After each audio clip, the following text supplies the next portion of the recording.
Baik, bismillahirrahmanirrahim. Assalamualaikum warahmatullahi wabarakatuh. Alhamdulillahirrabbilalamin. Wa bihi nasta'inu umuri dunya waddin. Wassalatu wassalamu ala asrafil anbiya'i wal mursalin wa ala alihi wa sahbihi ajma'in.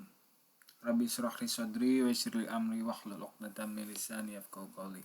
Amma ba'du. Baik, alhamdulillah kita masih diberikan kesehatan oleh Allah untuk bertemu kembali di mata kuliah ini. Salawat serta salam semoga selalu tercurah limpahkan kepada junjungan kita Nabi Muhammad SAW, ya, para sahabat, keluarganya, dan syafaatnya sampai ke kita di yaumil akhir nanti. Amin, amin ya rabbal alamin. Baik, pertemuan kali ini kita akan membahas tentang satu materi yang memang menjadi core mata kuliah ini, ya, kurikulum. Kita akan mengenal kurikulum, apa itu kurikulum. Setelah sebelumnya kita juga sudah mendiskusikan tentang pendidikan, baik dari ontologinya, epistemologinya, dan juga aksiologinya. Hari ini insya Allah kita akan mendiskusikan mengenai kurikulum. Tapi video ini sifatnya hanya stimulannya.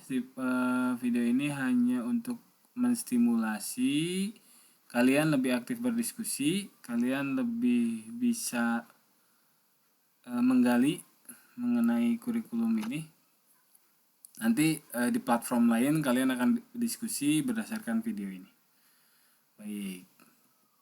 Mengenal kurikulum ada dua part sebetulnya. Dua pertemuan. Agenda kita hari ini mencakup yang 1 dan 2 saja. Pertemuan selanjutnya baru pertemuan agenda 3, 4, dan 5. Oke.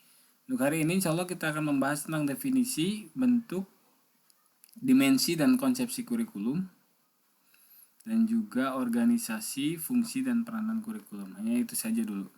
Ya, untuk landasan pengembangan kurikulum, tingkat pola dan tahapan pengembangan kurikulum, serta sosialisasi dan inovasi kurikulum, insya Allah kita akan bahas, diskusikan di pertemuan selanjutnya.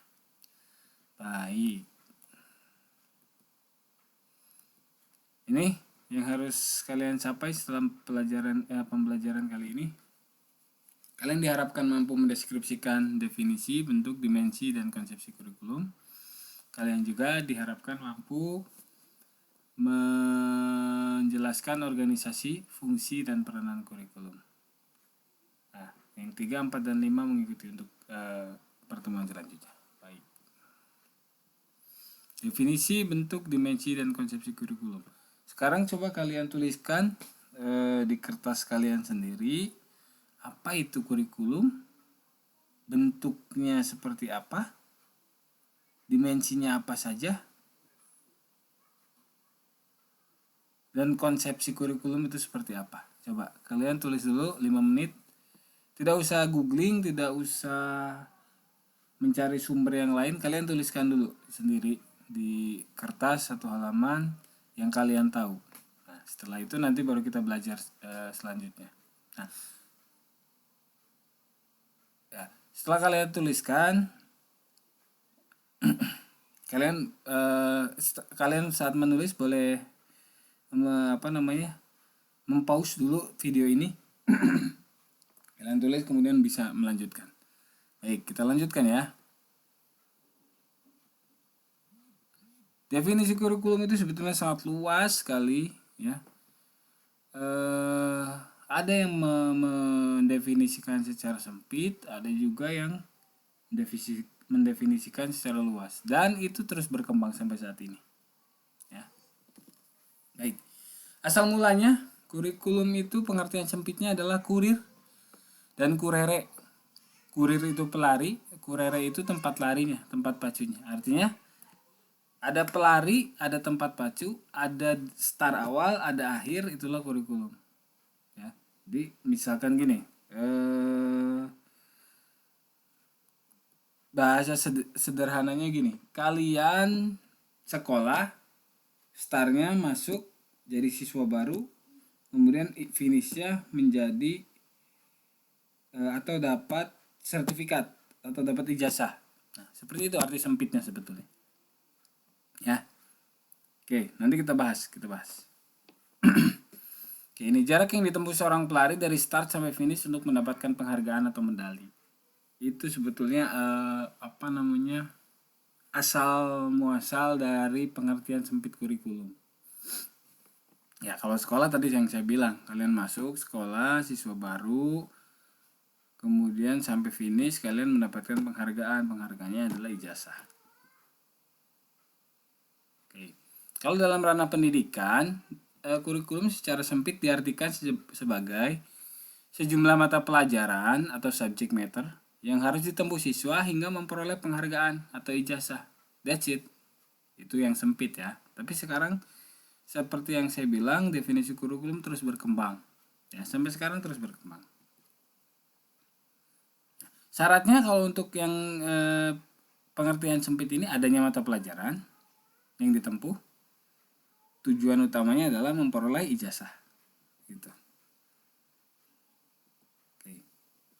Nah, ini salah satu contoh definisi yang terus berkembang sampai saat ini. Kurikulum tidak hanya terbatas pada sejumlah mata pelajaran saja, tetapi juga mencakup seluruh pengalaman belajar atau learning experiences yang dialami siswa dan memengaruhi perkembangan pribadinya. Nah, ini sangat luas sekali. Pengalaman belajar siswa, apa yang kalian harapkan? Siswa mendapatkan pelajaran seperti apa, pengalaman belajar seperti apa. Oke. Ini definisi kurikulum menurut beberapa ahli. Menurut Hilda Taba, a curriculum is a plan for learning. Therefore, what is known about the learning process and development of the individual has bearing on the of curriculum. Menurut Orlowski dan Smith, curriculum is the substance of the school program. It is the content pupils are expected to learn. Menurut Caswell dan Campbell, all of the experiences children have under the guidance of teachers. Itu kurikulum menurut Caswell dan Campbell. Menurut Alberti, all of the activities that are provided for children by the school. Itu menurut Alberti. Menurut Hamalik, Nasution, Mulyasa, dan menurut Undang-Undang Nomor 20 Tahun 2003. Ya. Menurut Hamalik, kurikulum adalah sejumlah mata pelajaran yang harus dikuasai peserta didik untuk memperoleh ijazah. Menurut Nasution, kurikulum dipandang sebagai suatu rencana yang disusun untuk melancarkan proses belajar mengajar di bawah bimbingan dan tanggung jawab sekolah atau lembaga pendidikan beserta stafnya. Mulyasa menyebutkan bahwa kurikulum adalah seperangkat rencana dan pengaturan mengenai tujuan, isi, dan bahan pelajaran serta cara yang digunakan sebagai pedoman penyelenggaraan kegiatan pembelajaran untuk mencapai tujuan. Dan menurut Undang-Undang Nomor 20 Tahun 2003 tentang Sistem Pendidikan Nasional, bahwa kurikulum adalah seperangkat rencana dan pengaturan mengenai tujuan, isi, dan bahan pelajaran serta cara yang digunakan sebagai pedoman penyelenggaraan kegiatan pembelajaran untuk mencapai tujuan pendidikan tertentu. Undang Nomor 20 dan menurut Mulyasa sejalan. Oke. Kemudian kita menggunakan yang mana? Kita tidak boleh membatasi diri dalam mendefinisikan kurikulum tadi. Ya, ini selalu berkembang. Ini selalu karena penuh dinamika, kita tidak boleh membatasi diri, ya. Tapi karena kita sekarang menggunakan ada kebijakan perundangan yang melingkupi itu dan itu disetujui secara nasional, ya. Kita menggunakan definisi yang Undang-Undang Nomor 20 Tahun 2003. Ya, tapi sekali lagi jangan membatasi diri. Baik.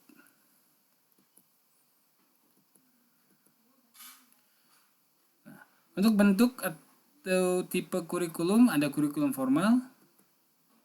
Ya, kurikulum formal adalah kegiatan yang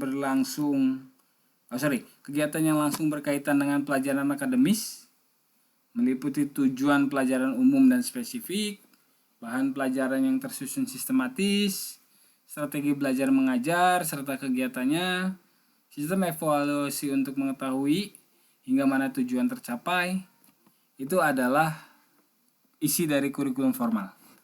Ya. Kurikulum formal menurut Nasution isinya seperti tadi, yang berhubungan langsung dengan kegiatan akademik. Oke. Kemudian kurikulum tak formal terdiri atas kegiatan-kegiatan yang direncanakan oleh sekolah akan tetapi tidak berkaitan langsung dengan pelajaran akademis. Contohnya, kegiatan kokurikuler atau ekstrakurikuler, ya, ada sandiwara, pertandingan olahraga, pramuka, pecinta alam, dan lain sebagainya. Kegunaannya kegiatan kurikulum tak formal ini adalah pengembangan diri, kepribadian, kreativitas, dan juga keterampilan vokasional. Oke, itu kurikulum tak formal.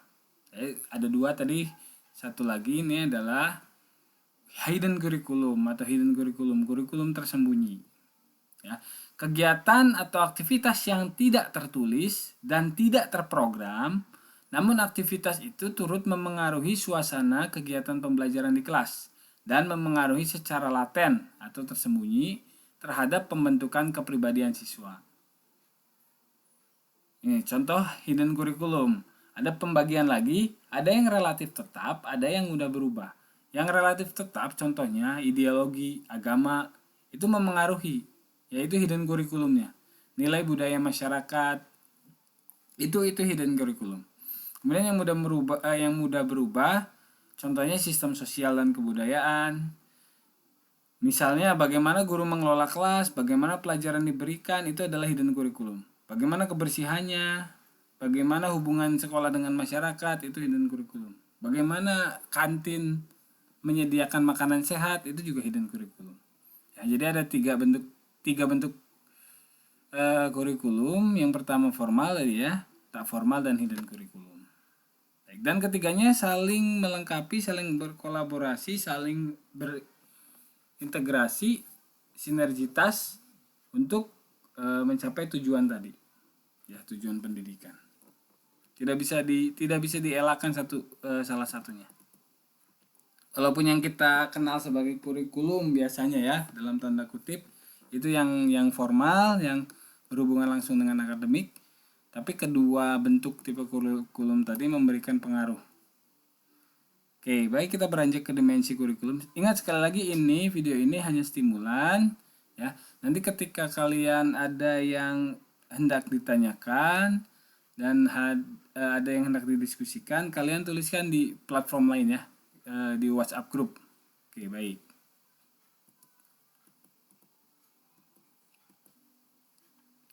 Dimensi kurikulum menurut Ibrahim, ada kurikulum sebagai substansi, kurikulum sebagai sistem, kurikulum sebagai bidang studi. Oke, sebagai substansi, kurikulum dianggap sebagai rencana kegiatan belajar bagi siswa di sekolah atau sebagai perangkat tujuan yang ingin dicapai. Itu kurikulum sebagai substansi. Kurikulum sebagai sistem ya memandang bahwa kurikulum adalah bagian dari sistem persekolahan, sistem pendidikan, dan bahkan sistem masyarakat. Itu kurikulum sebagai sistem. Kurikulum sebagai bidang studi dipandang bahwa kurikulum sebagai bidang studi atau dengan kata lain bidang kajian para ahli kurikulum dan atau ahli pendidikan dan pengajaran. Itu kurikulum sebagai bidang studi. Jadi ada dimensi kurikulum tiga dimensi kurikulum menurut Ibrahim, sebagai substansi, sebagai sistem, dan sebagai bidang studi. Oke. Menurut Sukmadinata, ada tiga dimensi kurikulum menurut Sukmadinata. Kurikulum sebagai ilmu, kurikulum sebagai sistem, dan kurikulum sebagai rencana. Kurikulum sebagai ilmu mengkaji tentang konsep, asumsi, teori-teori, dan prinsip-prinsip dasar tentang kurikulum. Kurikulum sebagai sistem mengkaji kedudukan kurikulum dalam hubungannya dengan sistem-sistem lain. Kurikulum sebagai rencana berupa rencana dan rancangan atau desain kurikulum. Nah, menurut Hasan ada 4 dimensi kurikulum. Kurikulum sebagai ide atau gagasan, kurikulum sebagai suatu rencana tertulis, perwujudan dari ide, kurikulum sebagai kegiatan, implementasi rencana tertulis, kurikulum sebagai hasil, konsekuensi dari kegiatan yang dilakukan. Ya. Jadi dimensi kurikulum ada beberapa ahli yang menyebutkan beberapa dimensi dari kurikulum. Ya, yang kesemuanya sebetulnya saling terkait. Baik. Ini konsepsi kurikulum. Kalian harus mengenal ini. Ada konsep kurikulum akademis berorientasi untuk mengembangkan kemampuan intelektual atau kognitif. Ya. Biasanya ini di ilmu-ilmu eksak, matematika, fisika, biologi termasuk dan lain-lain. Oke. Ada konsep kurikulum humanistik, lebih berorientasi mengembangkan afektif, ya, nilai-nilai moral, emosional, sosial, spiritual. Ini biasanya di mata pelajaran PPKN, IPS, ilmu humaniora dan lain-lain. Konsep kurikulum rekonstruksi sosial berorientasi mengembangkan keterampilan sosial. Tugas sekolah perubahan kehidupan sosial masyarakat ke arah yang lebih baik, ya, sejahtera baik dalam material maupun spiritual. Oke. Konsep kurikulum teknologis, kurikulum berorientasi mengembangkan kompetensi kemampuan siswa yang terukur dan dapat diobservasi, ya, melalui instrumen-instrumen tertentu. Nah, itu secara teknologis. Oke, catatannya, pembelajaran semua mata pelajaran yang diajarkan kepada siswa seharusnya mengandung kemampuan akademik, humanistik, rekonstruksi sosial, dan kompetensi yang terukur. Jadi, keempat konsepsi kurikulum ini sebetulnya sudah diramu dalam kurikulum yang kita pakai sekarang. Ya. Makanya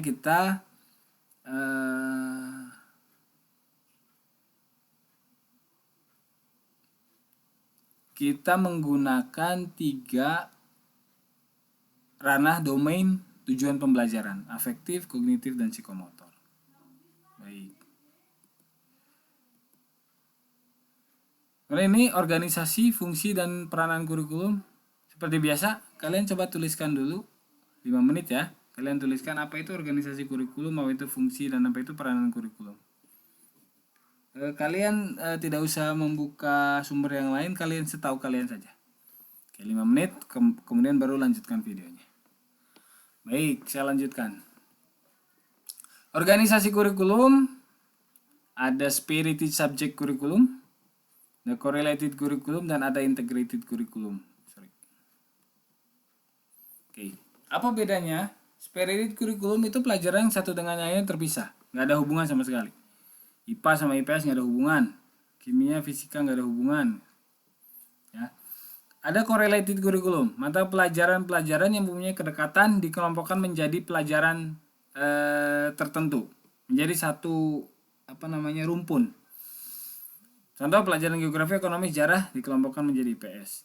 Ada juga integrated kurikulum, batas-batas di antara pelajaran sudah tidak terlihat sama sekali, dipusatkan pada masalah atau topik tertentu, misalnya masalah air, terkait dengan biologi, kimia, fisika, dan seterusnya.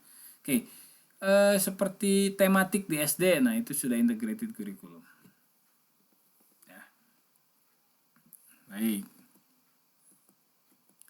Fungsi kurikulum ada fungsi penyesuaian, ada fungsi integrasi, ada fungsi diferensiasi, ada fungsi persiapan, ada fungsi pemilihan, dan ada fungsi diagnostik. Oke. Fungsi penyesuaian atau adaptive function itu kurikulum harus mampu mengarahkan siswa agar memiliki sifat well adjusted, mampu menyesuaikan diri dengan lingkungan sehingga mereka mampu beradaptasi, mampu survive dalam kehidupan masyarakat. Itu salah satu fungsi kurikulum. Oke. Fungsi integrasi, integrating function, itu kurikulum harus mampu menghasilkan pribadi-pribadi yang utuh. Ya maksudnya bukan tangannya bisa, kakinya bisa, bukan. Yang utuh itu artinya mampu berintegrasi dengan masyarakat. Ya. Oke. Kemudian fungsi diferensiasi, differentiating function. Kurikulum harus mampu memberikan pelayanan terhadap individu siswa. Siswa itu beda-beda. Siswa itu memiliki karakteristik masing-masing. Ya, peserta didik itu memiliki karakteristik masing-masing. Kurikulum harus bisa memberikan layanan kepada semuanya, kepada individu siswa. Baik. Kemudian fungsi persiapan, propedeutic function. Kurikulum harus mampu mempersiapkan siswa baik untuk melanjutkan pendidikan maupun untuk hidup bermasyarakat. Ya, mempersiapkan melanjutkan pendidikan ke jenjang selanjutnya dari SMP ke SMA, dari SMA ke perguruan tinggi, ataupun untuk hidup bermasyarakat. Fungsi pemilihan, selective function. Kurikulum harus mampu memberikan kesempatan kepada siswa untuk memilih program-program belajar sesuai dengan kemampuan dan minatnya. Oke. Fungsi diagnostik, diagnostic function. Kurikulum harus mampu membantu dan mengarahkan siswa untuk memahami dan menerima potensi dan kelemahan yang dimilikinya. Oke. Dengan kurikulum yang baik, siswa akan mengenal dirinya, apa kelebihannya, apa kekurangannya. Ya, itu berarti fungsi diagnostiknya sudah jalan dari kurikulum. Oke. Fungsi kurikulum bagi guru berfungsi sebagai pedoman dalam melaksanakan proses pembelajaran. Fungsi bagi kepala sekolah dan pengawas berfungsi sebagai pedoman dalam melaksanakan supervisi dan pengawasan.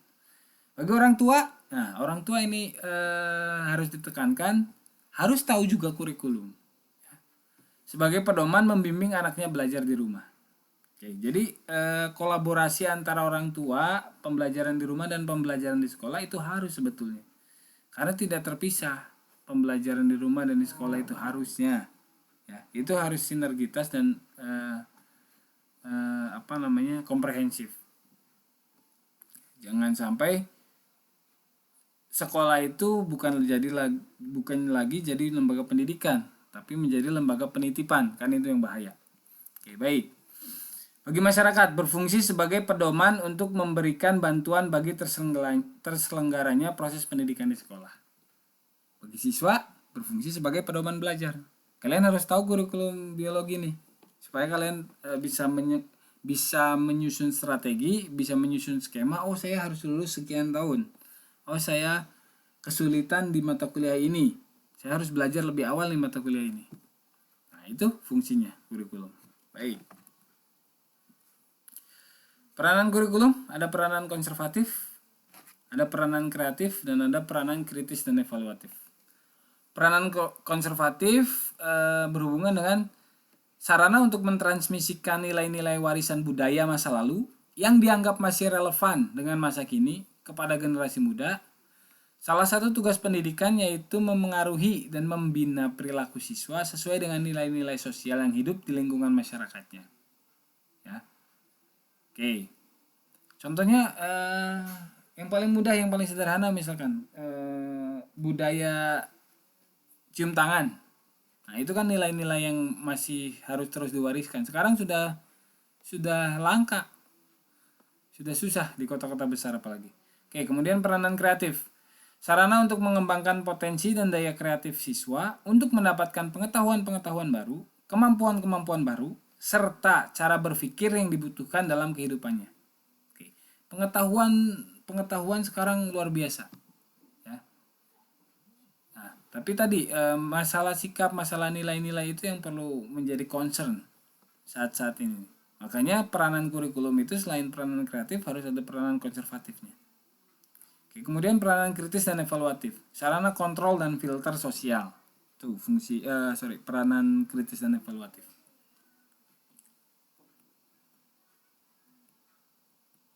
Baik, itu saja mungkinnya. Nanti kalau ada yang ditanyakan, ada yang hendak diskusikan, langsung di platform yang lain, platform sebelah melalui WhatsApp group, nanti kita diskusikan bersama. Terima kasih untuk perhatiannya. Sekali lagi, video ini hanya stimulan untuk kalian. Kita berdiskusi di platform yang lain. Terima kasih banyak. Akhirul kalam, bila taufiq wal hidayah. Wassalamualaikum warahmatullahi taala wabarakatuh.